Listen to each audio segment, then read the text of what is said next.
राम राम शेतकरी बांधवांनो. तरी आज आपण शेळी व्यवस्थापनात बघणार आहे चाराचं नियोजन. तर मित्रांनो, हा बघत असताना तर आपण मेथी घास टाकलेला आहे आणि ते पलीकडलं गावात दिसते ते हत्ती गावात आहे. याची आपण कुट्टी करून टाकत असतो आणि घास हा जावळाचा आहे आत्ता कापणीला.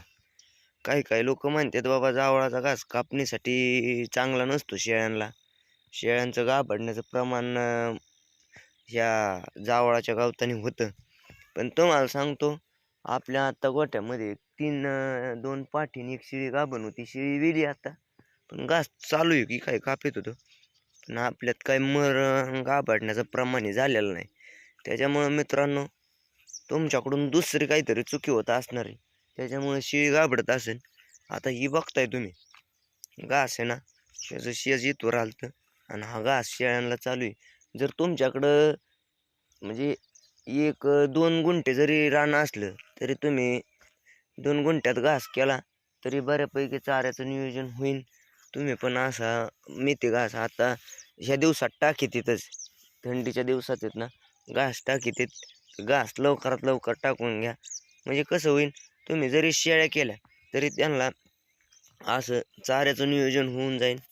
तरी बघताय मित्रांनो, घास अशा चांगल्या प्रमाणात हिला शेणखत आम्ही जवळपास आहे ना 1-2 गुंठच असेल, पण 2 गुंठ्यात आम्ही जवळपास 6 टायल्या शेणखत टाकले.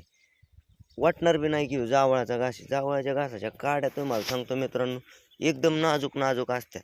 पण ह्या आपल्या काड्यांची साईज बघा कसं काय बांधलेली. हे बघत आहे शेतकरी बांधवांना तुम्ही.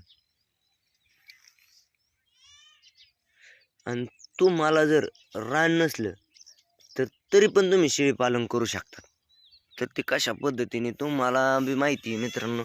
मी एवढं काही सांगायची गरज नाही, पण तरी एकदा सांगतो.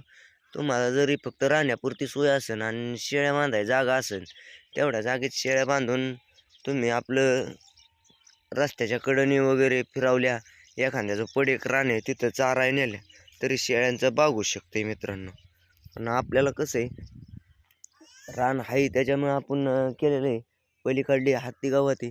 हत्ती गावात मित्रांनो, ज्या टायमिंगला आपण हे करतो, कुट्टी करतो, त्या कुट्टीच्या टायमाला आहे ना, हत्ती गवत कडवाळ वरती मित्रांनो आपल्या रानात दुसरीकडं ते कडवाळ आणि वाढ घेतलेलं आहे. आत्ता कारखाने चालू इथं, ह्या सीझनला वाढ भेटतं. तुमच्या इकडं जर वाढ भेटत असलं तर वाढ घ्या. या तिघांची मिश्रण करून कुट्टी टाका. आता हे 1.25 महिन्यात ते 1.5 महिन्यात मित्रांनो एकदा तोडलं तरी येतं. पण आपण थोडं कवळं असतानाच टाकीत असतो का, तर तुम्हाला सांगतो, कवळं ही त्यांना म्हणजे चावल्या जातं बाबा.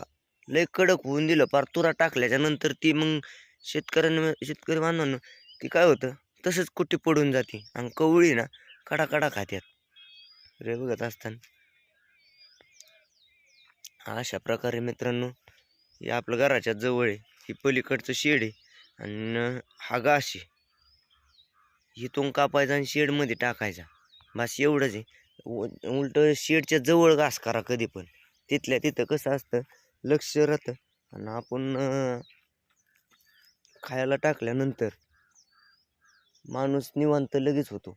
नाहीतर तुम्ही घास करताना 4 किलोमीटर जायचा, कापायचा, तेवढ्या वेळात वाफा कापून होतो. फक्त एवढंच कष्ट कापण्यासाठी घासाला भरपूर आहे बाबा.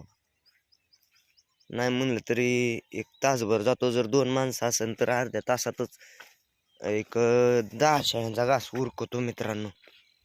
कसा वाटला आजचा व्हिडिओ कमेंटमध्ये सांगा. तरी तुम्ही ही मेथी घास टाकला नसला तरी आत्ता ही वळा आहे, पटकन टाकून घ्या. घासाचं बी तुम्हाला जर पाहिजे असलं तर आपला नंबर आहे, नंबर घ्या, कॉल करा. 9309-8284-18.